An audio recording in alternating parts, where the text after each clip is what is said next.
Welcome to Awesome Movie Year, the podcast where we take a look back at an awesome year for Thou movies. shalt not die. Which is every year. Thou Jason's already singing. shalt not kill. Man, I don't even remember which song that is, but we're here in the... Plays over the credits. They play it like 7 times in the movie, Josh. There's a bunch of songs. I don't know. That one didn't stand out to me, I guess. It'd be like if you watched The Graduate and I did Mrs. Robinson. You're like, I don't remember that song. Maybe it's just the quality of your singing isn't really capturing the song. You're right. I do not have the same vocal mellifluous tones as Gerard McMahon. I'll give you that. Thank you for acknowledging that.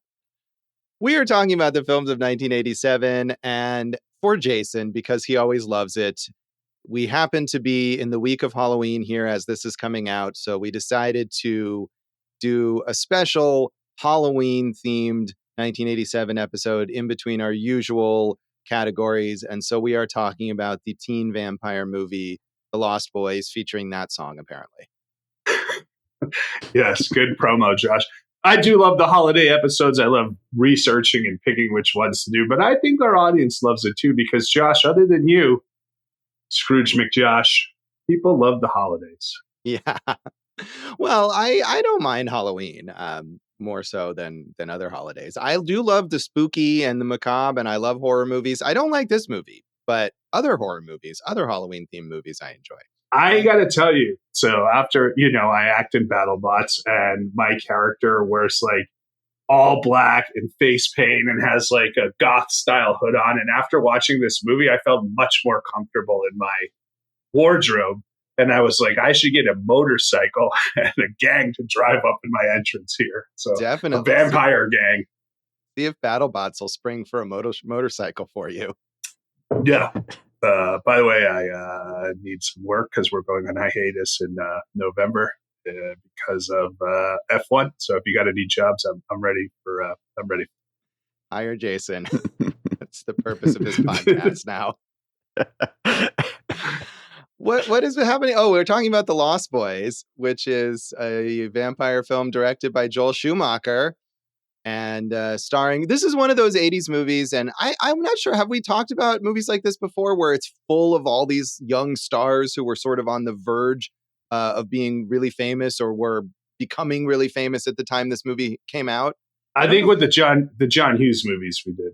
Yeah, we did talk Candles. about 16 Candles, and this is similar. Jason Patric, both Coreys, Kiefer Sutherland, Jami Gertz, all sorts of Alex Winter, who, was about to be in Bill and Ted in a couple years.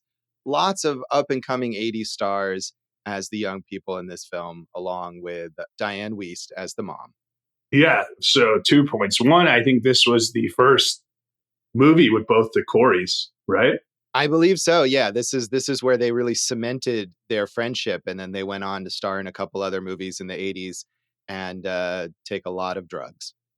Yeah, well, they weren't the only ones taking the drugs. And also, they were teenagers and they didn't have a lot of kind of authority figures looking out for them. Let's say that. How about sure. Yeah, right? There were a lot of issues going on with the Coreys. Yeah. And Dianne Wiest, who we have talked about before. Indeed. This was her first movie after her Oscar, Josh, for, what was it? Was it Cairo? Hannah and Her Sisters? Was it one of those two? Yeah, it's Hannah and Her Sisters. Yeah. Yeah. And what a follow-up. Really, this is in the pantheon along with, was it Eddie Murphy following Dreamgirls with Norbit? Come on, man. I mean, this is beloved, though. Yeah, so, nobody's looking at like Norbit like 30 years later. Like, we got to watch it. But everyone still loves The Lost Boys other than you.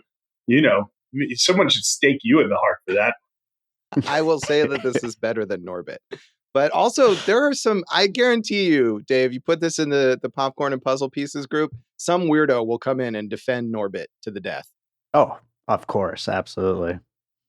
But yeah, it is a weird choice. I mean, even if you like this movie more than I do, it definitely is. If you think about what kind of opportunities might have come up after winning an Oscar, this doesn't seem like the most likely. And also, just that character is kind of a background fodder character, right? Right. So no matter what you think of the movie, it's like, doesn't really showcase her skills. That is true. Yeah, she's not the lead by any means, but she's good. I feel like she was the one person in this movie who is really giving like a committed, real performance that feels like a person rather than just sort of like a cartoon version of something. No, I'm going to jump on that right now because I think, and I know you're going to take me to task, but Corey Haim as the lovable younger brother, comic relief, like he nailed it. He did great here. Yeah, I don't know if lovable is a word that I would ever apply to Corey Haim, but I don't think so. I think both of the Coreys are extremely annoying in this film. And Corey Feldman is worse because he's trying to do some weird like Christian Bale Batman voice or something, and it just does not work at all for his character. Nah, he was ubiquitous in the 80s. He could do whatever he wants. Yeah, he could. That doesn't mean he should. So, Josh, a little background. Richard Donner produced this, right, and was going to direct it. And so because of the success of The Goonies, right, he had hired those screenwriters to Janice Fisher and James Jeremias, and they were going to do the basically vampire version of The Goonies, right? And then when Donner left to take over, I don't know, some lost movie called Lethal Weapon or whatever, and Schumacher came in, they brought in Jeffrey Boehm. They kind of concocted this horror, comedy, stylish piece, and that's when the tone changed. And I think so. Maybe the character was originally more like Corey Feldman's character in Goonies. 1610. What's that? Your high score in pole position? No, it was 1632. I think was the. But anyway, I think he was just trying to do something different. I'm going to give him the benefit of the doubt, because he was an actor in the 80s that did a lot of work. Yeah, I mean, he certainly was trying to do something different. And yeah, even before reading about that background, watching this movie this time, I thought, oh, this is just kind of trying to be the Goonies and not really succeeding. Although I don't, as we've probably discussed, because it's a point of contention, I also don't like the Goonies. But even so, this feels like it's sort of riding the Goonies' coattails in certain ways. Dave, we're opening our Halloween baskets saying trick or treat to Josh. And what's he giving us? Pennies for UNICEF and razor blade apples. Oh, yeah. So this movie was successful, but it wasn't as big a hit as you might think, given the fact that, as you said, Jason, it is beloved now. But it was a minor hit. It grossed $32.2 million on its budget of $8.5 million. It did win the Saturn Award for Best Horror Film, one of the big genre awards that's still going. But it wasn't a massive sensation initially. I think, like we've talked about a lot with movies from the 80s and 90s, it's one that probably found a much bigger audience later on home video and on cable. I wonder if this is the kind of movie that like younger people weren't able to go see in the theater, but when it came out on VHS, they kind of snuck it in and watched it at sleepovers and stuff like that, and it became a bigger deal.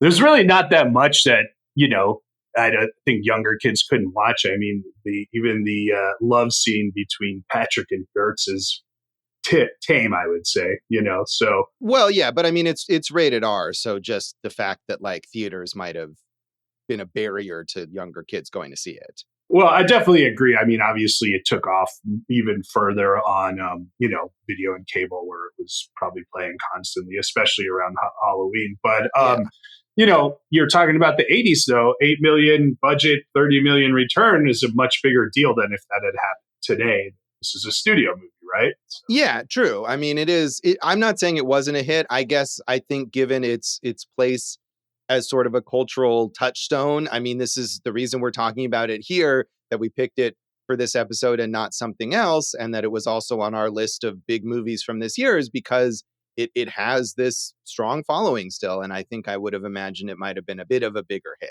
The other reason I think that it feels like such a big hit is because, like you said, if it didn't launch all these careers, it kind of brought them to the next strata of, just everywhereness in the 80s, like post Brad Pack. This is that new group, right? Right. Yeah, it certainly was a big launch pad for a lot of these people. And it was popular with audiences. It got an A- from CinemaScore, which is the audience polling service. And it was less popular with critics. It got kind of mixed reviews from critics. Siskel and Ebert gave it 2 thumbs down. But it was kind of marginal. They had some nice things to say about the cast, but they felt the story was overstuffed. And so they were on the fence-ish about it. And in his written review, Roger Ebert said, Joel Schumacher has devised an ambitious entertainment that starts out well, but ends up selling its soul. There is a moment early in this film when it seems to have a handle on its characters and the after-dark teenage world they inhabit. But the ending of the film is just another one of those by-the-numbers action climaxes in which the movie is over when all the bad guys are dead. Because everything looks so good, we almost give it the benefit of the doubt. The high quality of the photography and acting had me wondering if perhaps this wouldn't develop into a genuinely frightening and interesting vampire story. But no such luck.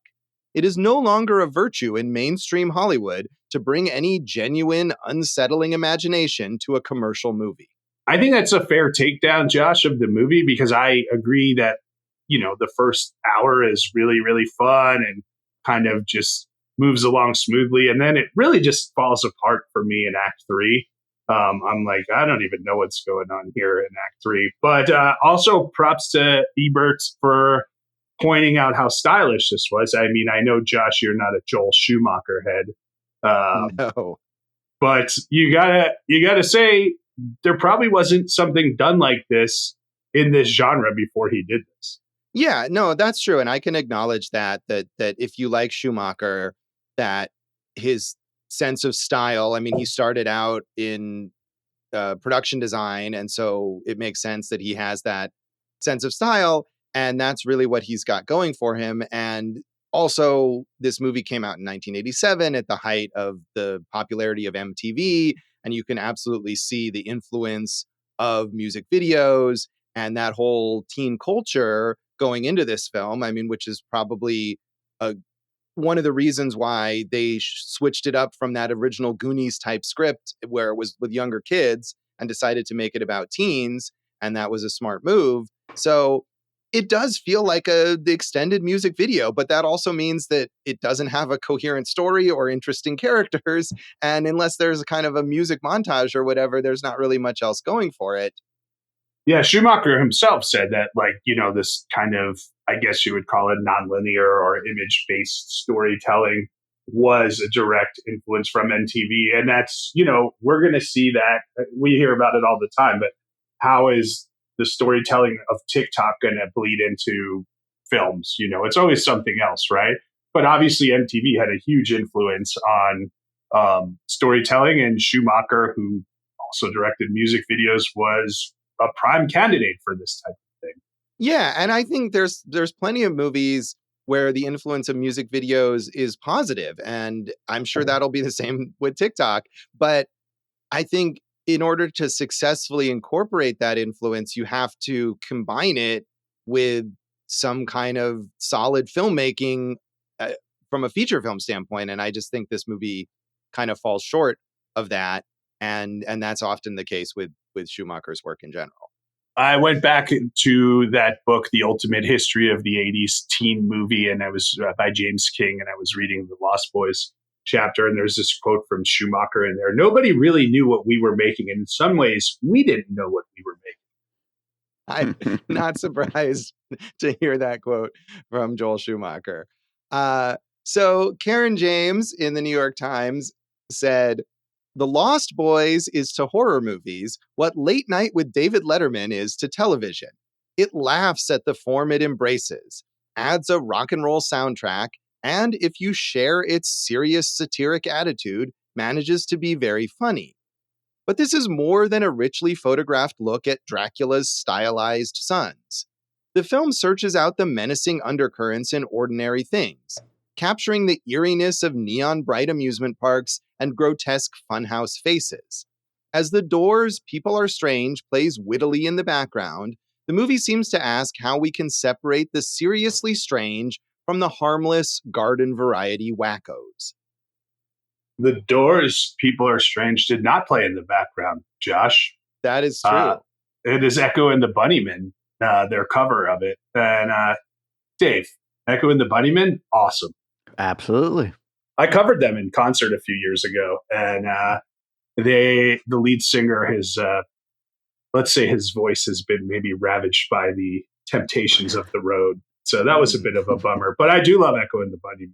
That kind of whole goth first wave. I think there's a lot to be offered. But it's funny to me. I mean, it's clearly not the Doors. I don't know why she would mistake.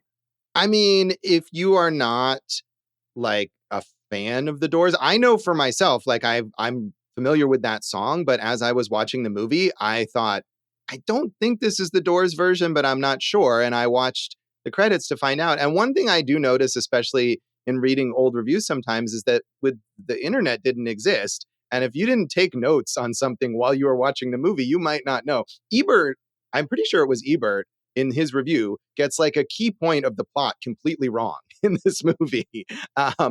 And there's no way to check. So I will give her the benefit of the doubt. Maybe she wasn't a Doors fan and she just kind of knew the name of that song and assumed that was the version, which is fair. There's a giant Jim Morrison poster in the like cave where the vampires have their headquarters. Yeah. And I think, again, when reading that book, they were talking about how they were modeling that Kiefer Sutherland character kind of after the mystique of Jim Morrison. And as you saw, Josh, throughout the movie, they did light a few fires. So. They did. It seemed like more they were modeling Jason Patric after Jim Morrison. There's one dissolve where they literally dissolve from Jim Morrison's face on that poster to Jason Patric's face looking exactly the same. You're right. Maybe that was the case too. But what a hunk. Sure. All three of those guys, we can apply that term to. And Jami Gertz and Jason Patric, that's a good looking vampire, half vampire couple. They sure are. So finally, Michael Wilmington in the LA Times was not really a fan. He said, "There's such a disjunction between the slick visuals and the clunking, offensive script that the movie befuddles you. How can it be so polished on some levels and so empty at the core?" Director Joel Schumacher began as a window designer, and it's in decor that the movie is strongest. Thanks to cinematographer Michael Chapman and designer Bo Welch, it achieves its goal of teen dream MTV horror. Perhaps ironically, Schumacher has tried too hard to make The Lost Boys a good movie, to bring out emotional values. Too much embroidery on bad material sometimes only makes it worse. It's more Lost than Boys, a glossy fiasco with most of the real blood sucked out of it. So the headline is Michael Wilmington wanted more boys. Yes. That's what there. What was offensive? What did he find offensive in this script?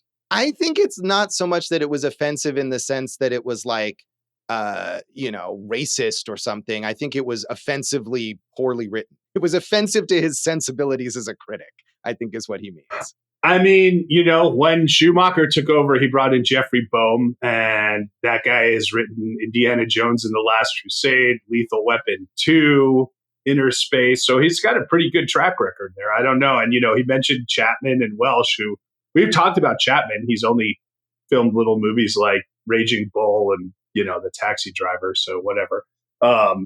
And Bo Welch is a big name in production design. So I get that I know what he's saying. The technical is ahead of the rest, but I felt like it elevated the piece. I don't look at it as a disconnect between those two elements. Yeah, I don't know. I mean, I think maybe less of a disconnect than he sees. I wouldn't call the writing offensive, but just kind of mediocre. And I feel like also to me, the acting is not great. And that's a big thing. If you've got a cool style and a mediocre script, you need your actors to really elevate it. And I didn't feel like that they did that. But yeah, I mean, those guys are great. Bo Welch worked a lot with Tim Burton later on. And, we may have talked about him when we've talked about Burton. And there's a lot of talent in that craft area. But I think less so in the performances.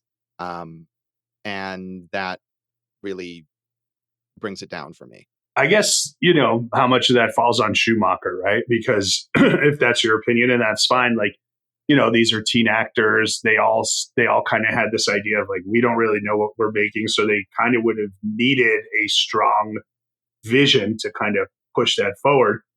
I don't feel the same way as you about it. I thought, the acting was fine. It's an 80s teen movie, and obviously this elevated all of them. But I think, you got to the buck has to stop ahead of just the gang on that. Yeah.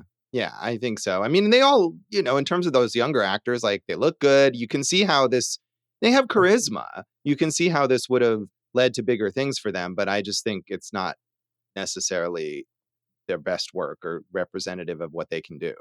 Did you feel when Alex Winter yelled, Michael, he needed to do it in a different way? Because that was really the only thing he yelled. He really had nothing to do in this film. I mean, all of the other members of the gang, other than Kiefer Sutherland, and none of the other guys in that gang are as famous as Alex Winter, but they all have like nothing to say, pretty much. They just hang out behind Kiefer Sutherland and look at him or whatever. Look menacing. Right, exactly. I mean, you could argue that there's so many characters in this movie that if you added a bit more to them, it might be too much. But I agree. You could have, maybe one of them wanted to be a Broadway star. That would have been an interesting twist. One of them just wants to live the quiet life on a farm. I wanted to know the dreams of these vampires, Josh. Okay. Jason, did you see this movie in the 80s? I feel like this might be a reason why we're not as into it. Josh, guess what? This was my first time ever seeing The Lost Boys. Wow. Yeah. But wow. I do think this is a movie that if you saw this at a certain formative time, it probably meant a lot more to you than if you first saw it, in your 40s. I think so. I mean, that happens with other 80s movies too, right? You could see why they were so they captured the imagination of that group.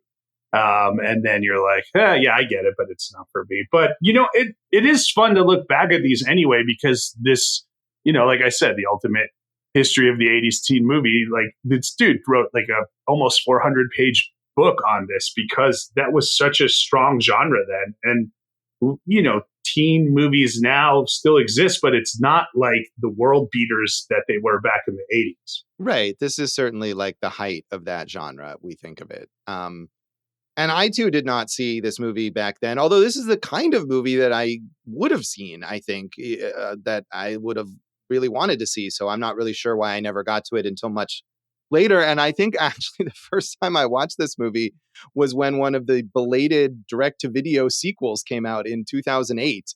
And I wrote about that and thus watched this. And was pretty underwhelmed at that time. Although I will say it's better than the sequel. Did you watch both the sequels? No, at the time. I mean, the one came out in 2008 and then the next one came out a couple years later. And I never wrote about the second one and I wasn't going to watch them this week for this podcast. So no, I've only seen The Tribe, I think, which is the second one, which basically just rehashes the plot of the Lost Boys with different characters, featuring Angus Sutherland, Kiefer Sutherland's half brother, and Corey Feldman, of course. So yeah, so I mean, I remember being kind of whatever about it then, and I felt the same way this time. So, Dave, had you seen this in your formative years? I definitely had seen it a few times, but I never really loved it. I always just kind of liked it, and my first time watching it in decades was last Halloween, actually, and I really didn't like it last year, but when I watched it this time, I liked it a little bit more. I don't know, something about it kind of clicked a little more, but I'm still lukewarm on it. I feel like me and Jason are on kind of the same level here. Yeah, that's why we're going as the Frog Brothers for Halloween. Hell yeah. I look forward to seeing that. So anything else you want to say about the background of this, Jason? The third one's called The Thirst. So, now you have the trilogy there. And, there have always been rumors of a reboot or a fourth movie, a Frog Brothers TV show. And I mean, this is there's definitely a content well here to be mined. So we'll see what happens, Josh. And that's the best thing you can say about any movie is that it's a content well to be mined. So, Josh, we just got through a strike and we're almost done with another one, hopefully. But are movies even a thing? Isn't everything content now? Sadly, it is, including podcasts. We'll come back and talk more of our general thoughts on The Lost Boys. More content coming soon.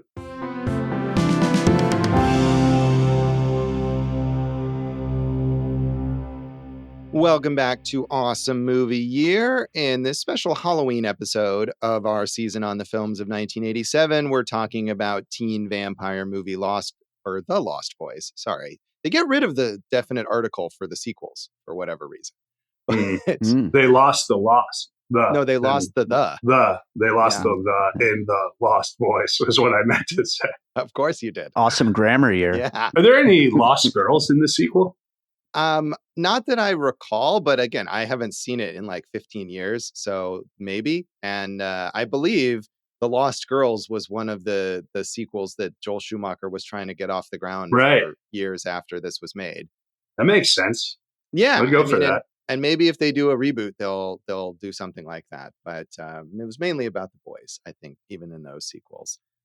But here in this film, we're also about the boys, I guess. But we have one lost girl, right? We got Jami Gertz. She's half lost. Right. She's half lost. But she doesn't want to be lost. She wants to be found. Yes, she does. And she gets to be at the end. Spoiler. So happy Jason, ending. You liked this a little more than I did. Do you want to say anything else? What else you liked about it? I feel there was a missed opportunity by not playing more Echo and the Bunnymen songs. I mean, if you listen to Echo and the Bunnymen, how do you not have the Killing Moon in here? You know, but no, I like it. It's definitely like 80s cheese delight, you know, which I like all that stuff.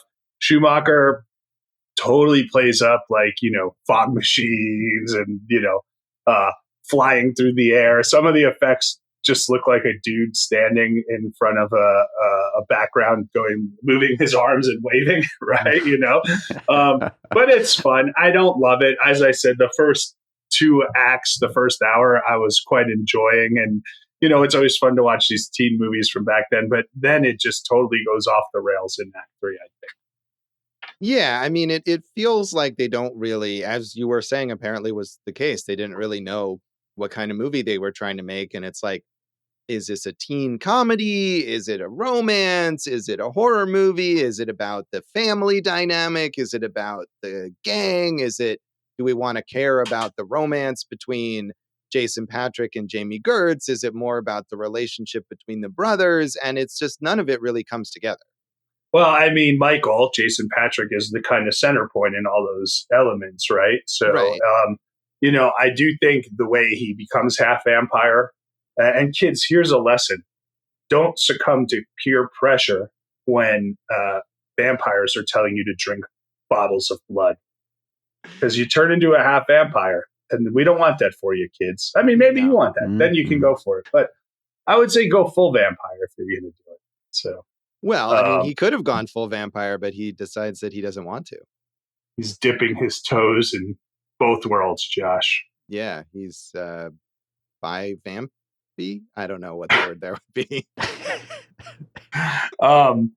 Yeah, so I mean, I didn't mind all those elements. They came back to him. We learned this, we learned that. But then, you know, in Act 3, when you get the kind of spoilers all the way through right here, right? Yeah. You get the murders of the vampires. You know, they kill the Lost Boys, and there's some good stuff there. And then Jason Patric, Jami Gertz, and little laddie, they don't feel any better, right? Right, right. And little an aside, what the hell was that character? Little laddie who has like no lines. They're just like, oh yeah, we also have this random little kid with us who is also maybe a half vampire. It feels like he was left over from that early version of the script where it was about kids. I almost wonder if they were like, you know, this didn't happen, but like, you know, Alan Ladd Jr. was such a champion of filmmakers back in the day. I almost wonder if they were like, let's write a character in for him, just call him Laddie, you know, or something like that.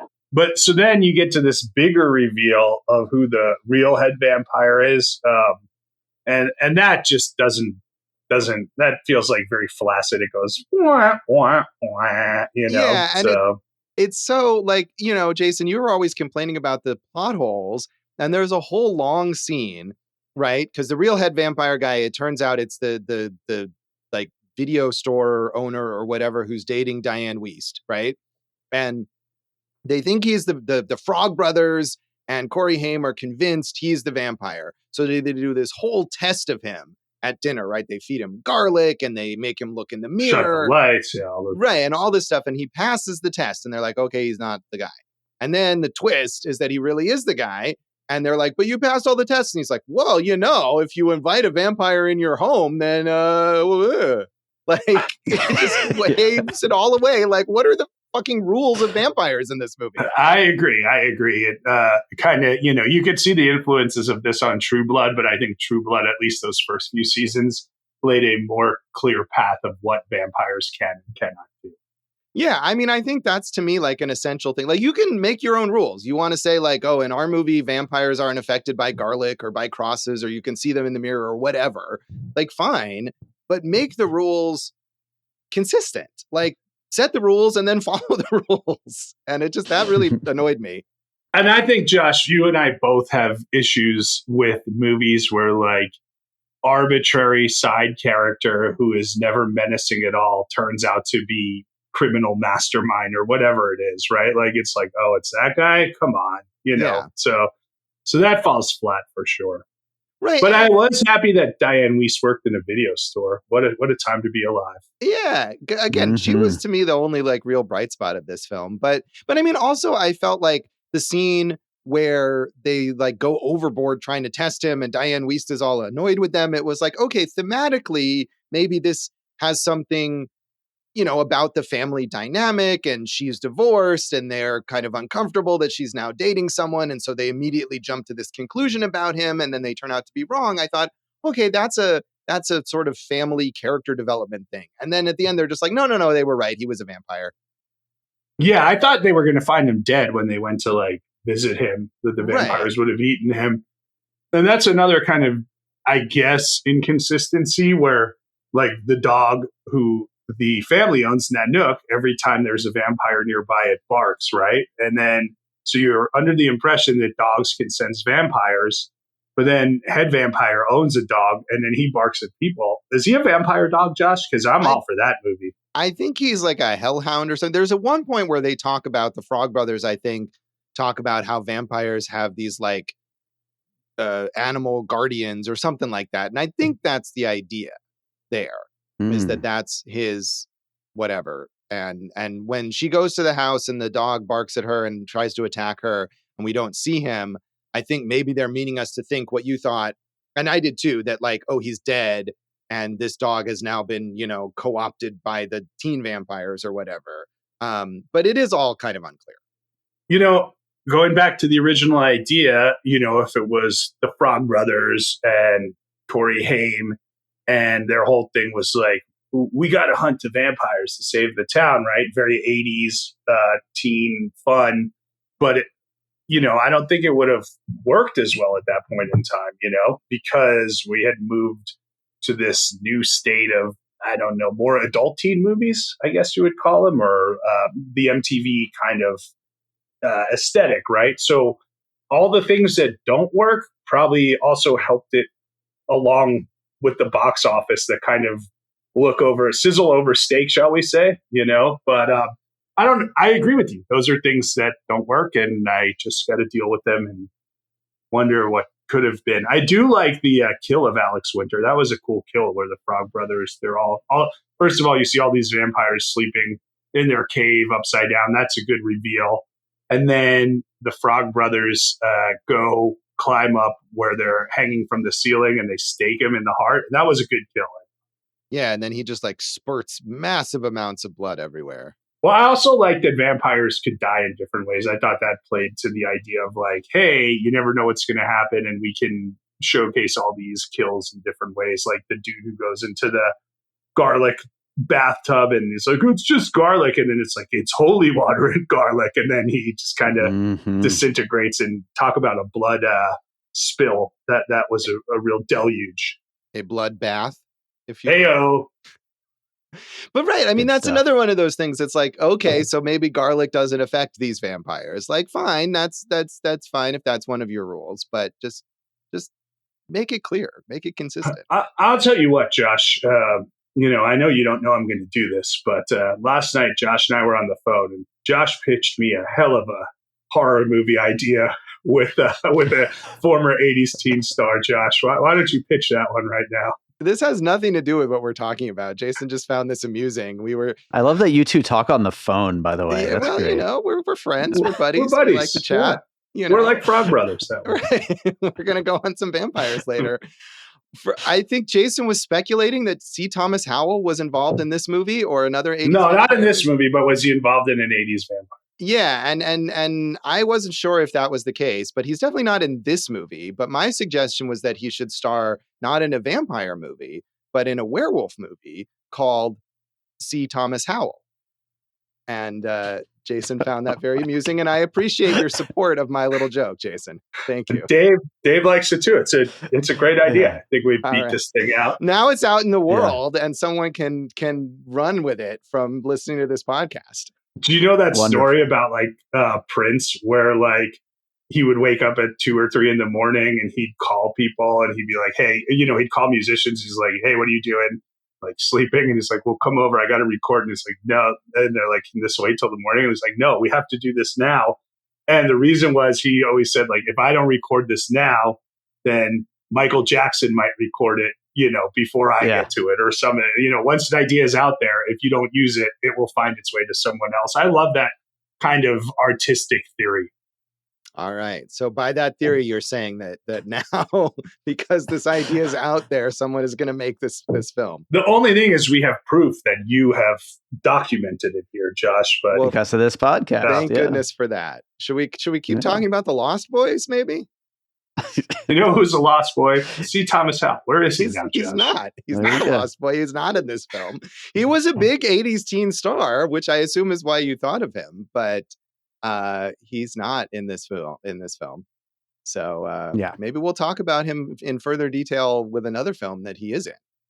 Maybe, Josh. I thought, things that did work for me in this were like I said, I think that you're not giving enough credit to Corey Haim as, the Frog Brothers too, but Corey Haim is really like the kind of heart of the movie. And I think he does a good job and his comic timing is really there. He was a guy who he became a star because he used to accompany his sister to auditions. And then he's like, I guess I'll audition for things too. And I think that he has a natural charisma and, this idea of like him playing where there are all these bad boys. He's like the innocent, the young hug. You could see why he developed such a following. I was reading in this book, again, this is going off the rails here, but they all used to hang out at this underage club in like Hollywood called like Alfie Soda Pop Shop. And it's like Corey Haim, Nicole Egger, Alyssa Milano, Corey Feldman, who will be there tonight. And they all probably just dated each other. I'm sure they did. Yes. That's, I mean, I like I said, I can see how this movie helped these people become bigger stars, that they have some charisma.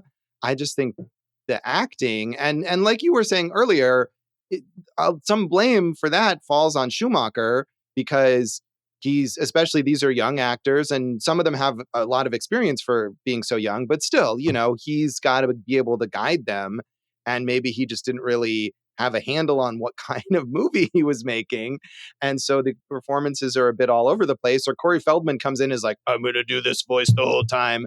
And Schumacher just says, oh, okay, sure, Corey Feldman, you do that. And I'm glad that you brought up that Christian Bale modeled his Batman performance on Corey Feldman's Frog Brother, though. That was so good of you. So Josh, did you ever read Batman number 14? You're a comic book guy. Batman number 14 from like the 40s or something? That was the comic book that he was talking about in the store. Right. Yeah, that's weird. No, I did not. I mean, because as he says there's only like 5 existing copies or something. Right. I don't know if that's true, but if it was Batman number 14, like the original Batman series, then yeah, that's from like the early 40s or something. So I have not read it or a reprint of it. I liked, have either of you ever been up to Santa Cruz where the movie was shot for the most part? I have not. I don't think so. I have. I did a day on the boardwalk there. By the way, Santa Cruz, UC Santa Cruz, maybe the best name for a college mascot in all of the collegiate system. The UC Santa Cruz Banana Slugs. I do like them. But that boardwalk is super fun. And I think this whole 80s horrific setting of boardwalk, comic book store, not that they don't have those still, video store, like if they really like steep it in, like, hey, what do people like right now? Hey, I'm a vampire. I'm going to go work at Sam Goody or something like, so hell yeah. I like that. I like the super cheese stuff of like, oh, cool, we're on the boardwalk and there's a muscular man playing saxophone to a huge, audience. I think you see like the influence of this on stuff like Point Break. You could definitely see how Point Break kind of takes stuff from this. And I like all that stuff. I like the setting. And I thought that Schumacher's over the top aesthetic really added to it. And I know where you're saying it falls off, but yeah, those are the things I like. Yeah, I mean, I do like that setting. Santa Carla is the name of this fictional town, which apparently is the murder capital. It seems like they say Santa Cruz was once the murder capital of the world in the 70s, right? Okay, was it? Yeah, because it seems like that would get more media attention, and nobody really kind of seems alarmed about this fact that all these people are constantly dying, and not just dying. It's not just like, oh, we have a gang problem, which would be bad, but like mysteriously disappearing and never being found. Yeah, they're the real Lost Boys. Yeah. There's the final line from the grandpa that, the biggest problem is all the vampires, which is great. But, that just shows that like they know that this stuff's happening. It's just, it's nonsense. Right. It's nonsense. If that's the case, then why don't they like do something about it? Or why doesn't the grandpa tell his family like, hey, now that you're living with me here, maybe watch out for vampires that I am fully aware of and are a problem in this town. Well, because Josh, you can't use logic. No, you can with the grandfather because he is very possessive of, his material goods. He's got his own shelf on the refrigerator. You can't drink his root beer. You can't take his car out. His own family to watch out for blood-sucking demons. Do you really think he loves them that much? He seemed like he was doing fine without him. Embracing them living in his home. Josh, he's out every night banging the Widow Johnson. Let's not kid ourselves here. That is true. And his weird jalopy with its little horn and whatnot. I feel like that was sort of a missed opportunity to do more fun stuff with the grandpa. And agreed. Have him be part of the big battle at the end or something. Like, if you want to have that reveal, why not reveal that he's like a vampire hunter or something and the Frog Brothers are just idiot kids? Or he's the head vampire. Or that. Ooh. That could have been a reveal too. So, I mean, I agree with you also. Like, why not have a double date with the mom and the head vampire and the Widow Johnson and grandpa? Yeah, we never even see the Widow Johnson on screen. Who knows who she could be? But I will say I agree with you about the setting, that they use it well and it is cool. The boardwalk and the video store and the comic book store, it definitely feels like, hey, here's things that 80s teens are into or whatever. And that's why it starts out seeming like it'll be kind of fun. And I feel like it just is a mess after that, really. The people of Santa Cruz said they could film there, but they couldn't use the real name, Santa Cruz. So that was a thing. Yeah, they don't want it to be known as the murder capital. Vampire capital. Anymore. Yeah, the vampire capital, yeah. Also, Josh, it would have been good to use more of the rival gang, the surf Nazis, Yeah, they didn't really do much. I think they got eaten. Surf Nazis Must Die. Isn't that like a trauma movie or something, I want to say? Or it's a movie of some kind. Yeah. Josh, I think we could rate this thing, though. What do you think? I think we might as well do it. Do you want to rate it out of 5 shirtless saxophone players? No, Josh. Normally I would say yes to that. But Josh, Jami Gertz's name in this movie is Star. So we're going to rate this out of 5 stars. Oh. All right. Okay. 5 stars. I'm going to give it 2.5 stars. It's not that bad, but I don't really feel like this is a classic in any way. I give it 3 stars. You know where I stand on it. And Jami Gertz, she did well for herself. Sure. Good for Jami Gertz. Dave, what would you rate this? Well, that shirtless saxophone player, Tim Capello, the I Still Believe scene, I would give that 5 stars, yes. But I give the overall movie 3 stars. So. Fair enough. Tim Capello, another good Halloween costume. Dave, have you had any shirtless saxophone players on your albums? I should. I wish. I really wish. I used to play saxophone in elementary school, and if you give me a saxophone, Dave, I will happily do a topless number for you. Let's go. I can't wait. We'll come back and talk about the legacy of the Lost Boys.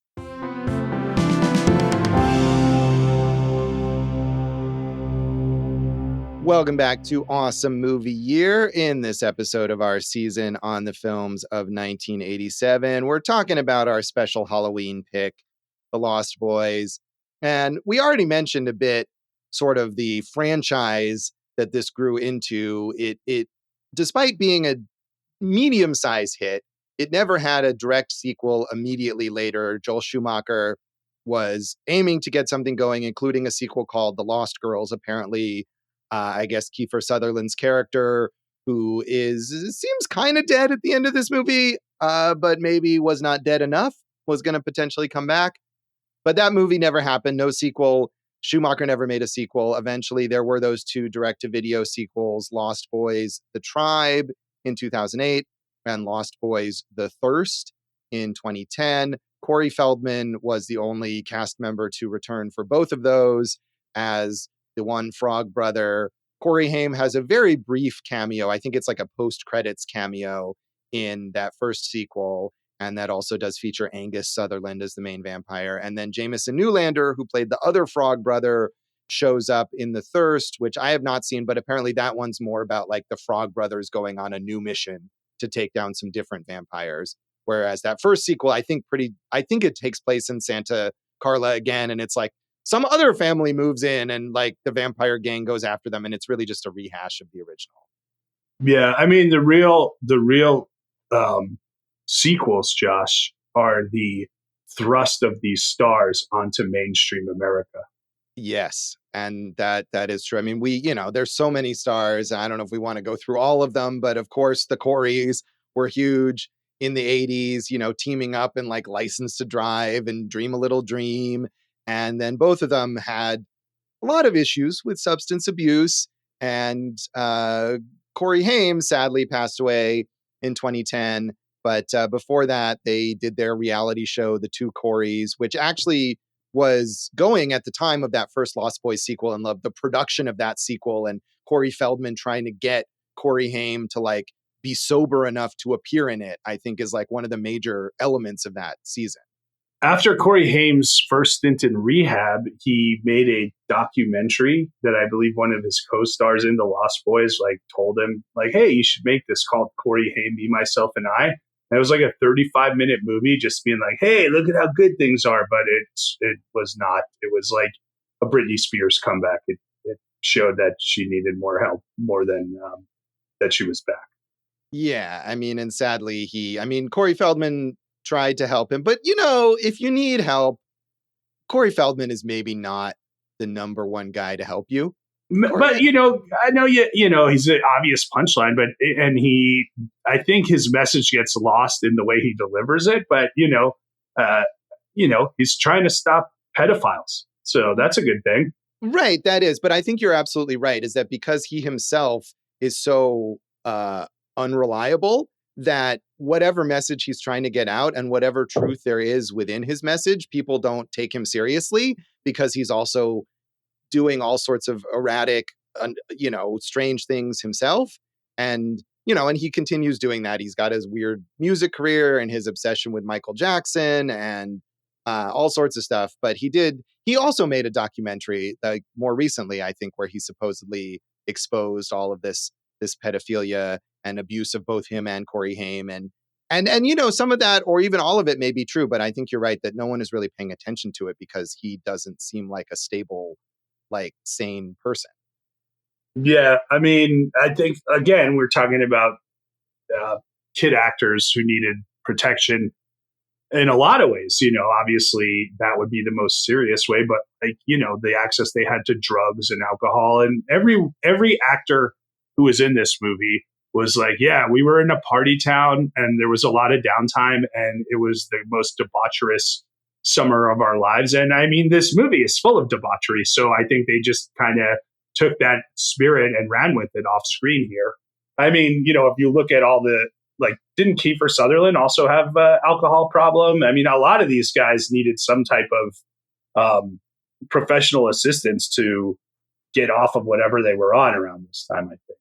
Right. No, that's true. And I mean, unfortunately, the Coreys just never really turned that around as opposed to these other guys.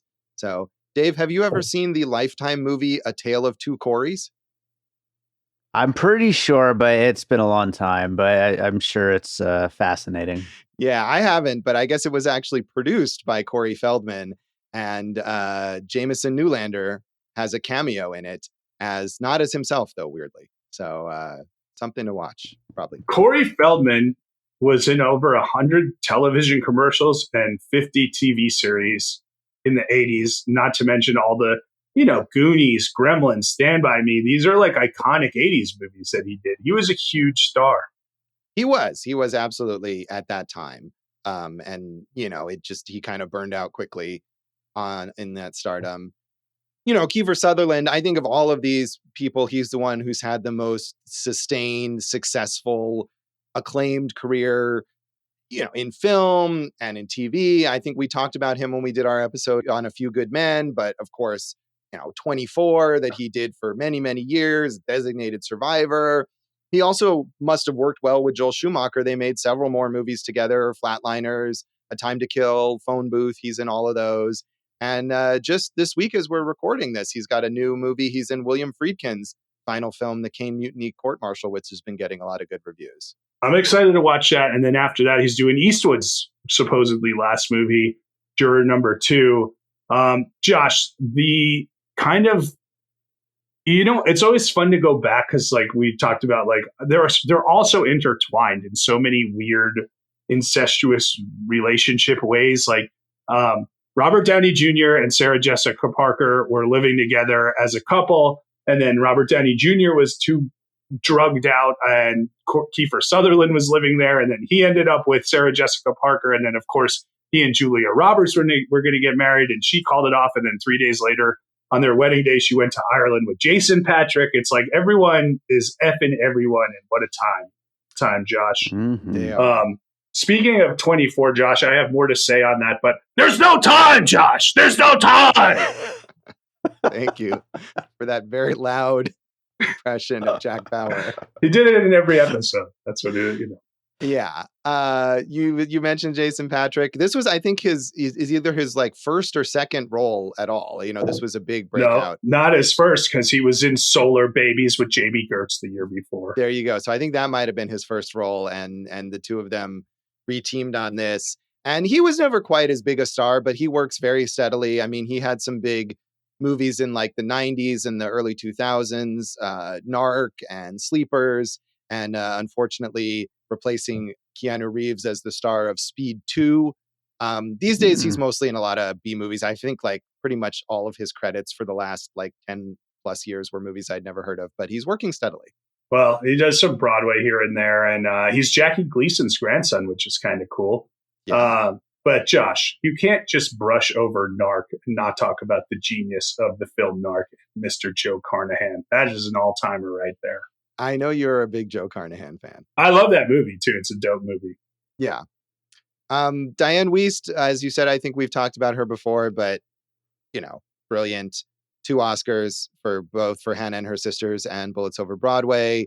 Tons of films. I always remember her in Edward Scissorhands. And that's what I remember her too. She's on. She's been caught up in the Taylor Sheridan empire and is currently on Mayor of Kingstown. So good for her. I watched Mayor of Kingstown, and they asked her character, like, "Hey, what do you think about this?" And she was like, "There's no time." No, that didn't work at all. No, well, Josh, I tried. She's going to be in the prequel to Rosemary's Baby, Apartment 7A. So that fits in with our Halloween theme. Yeah, that sounds like a terrible idea.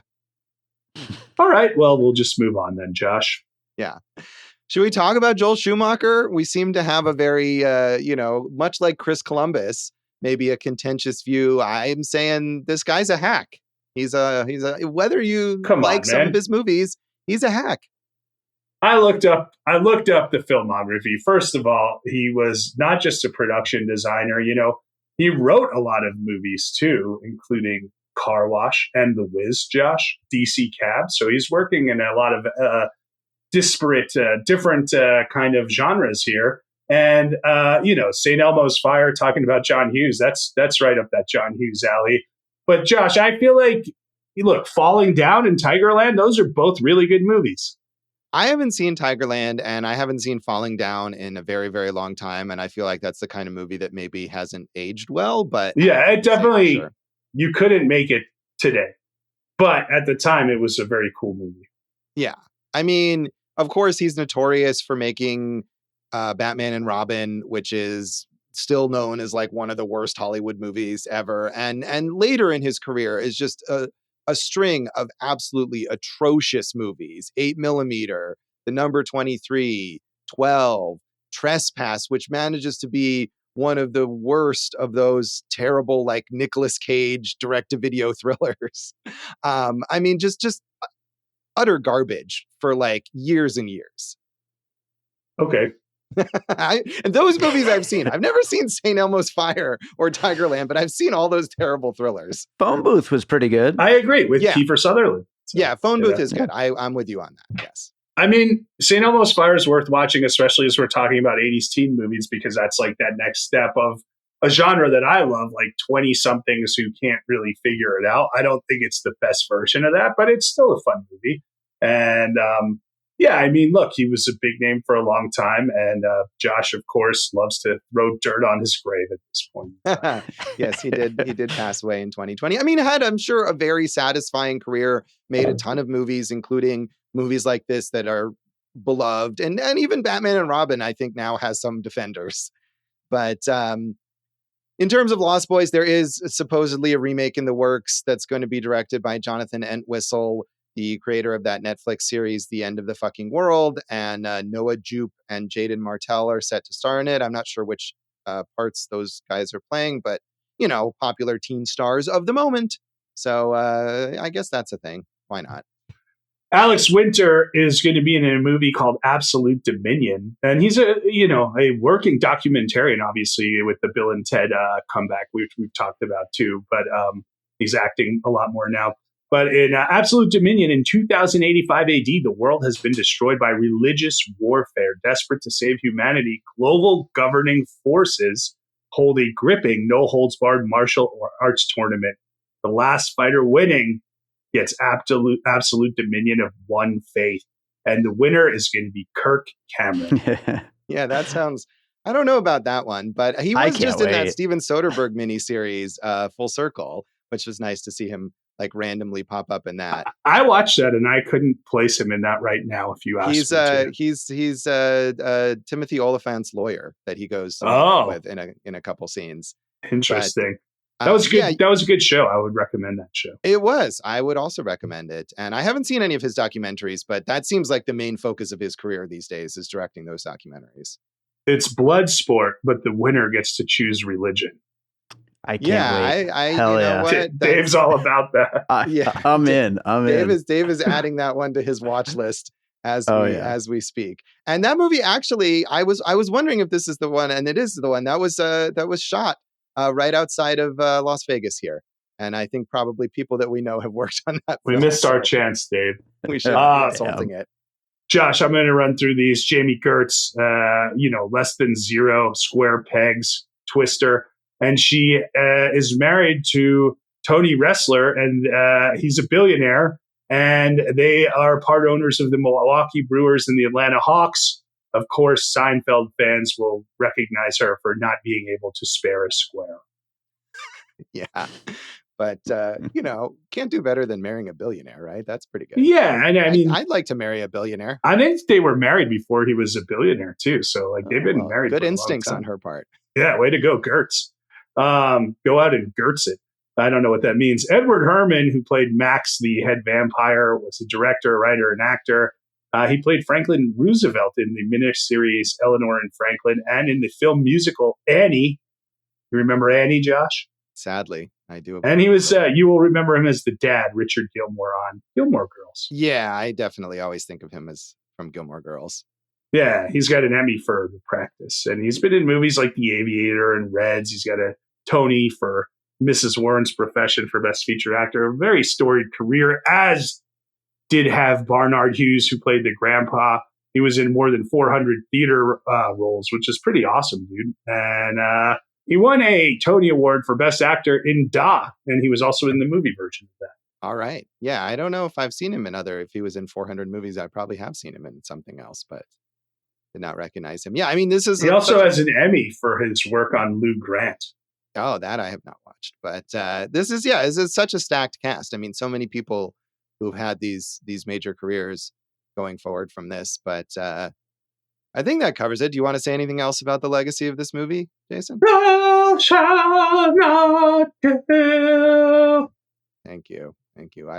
I'm glad that like over time, the amount of singing that Jason does on this podcast has steadily increased.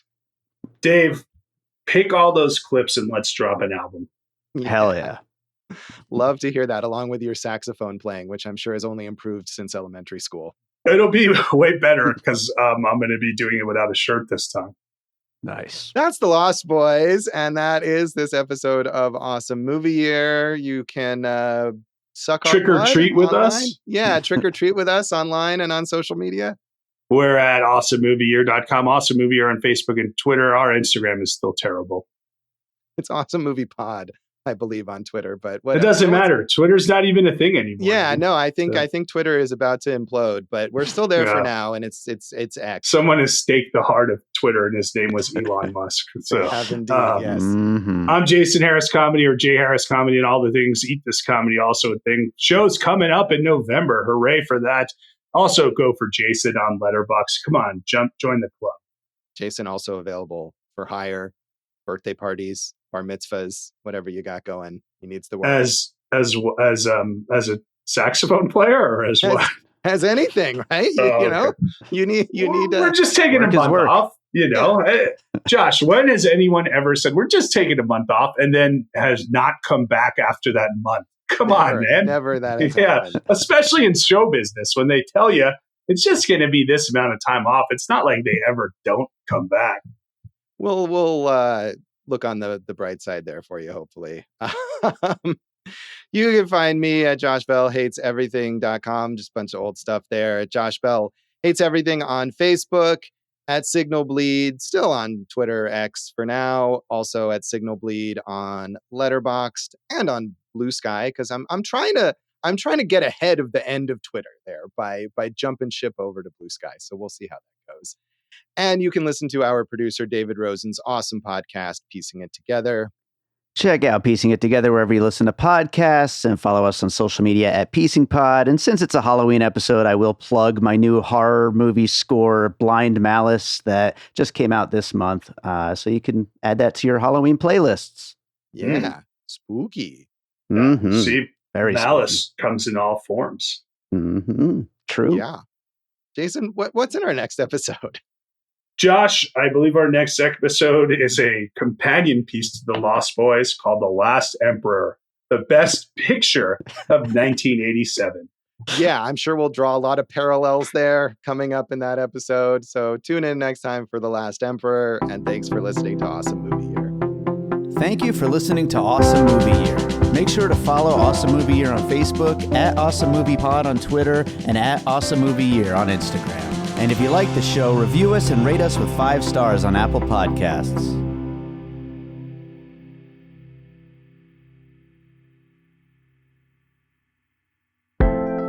An All Points West production, produced by David Rosen in Las Vegas.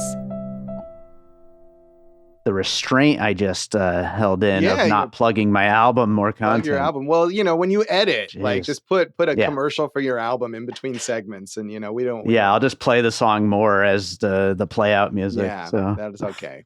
whatever opportunities you want to take, we'll approve. Yes, all good. You know what? Don't mind if I do. Here's more content.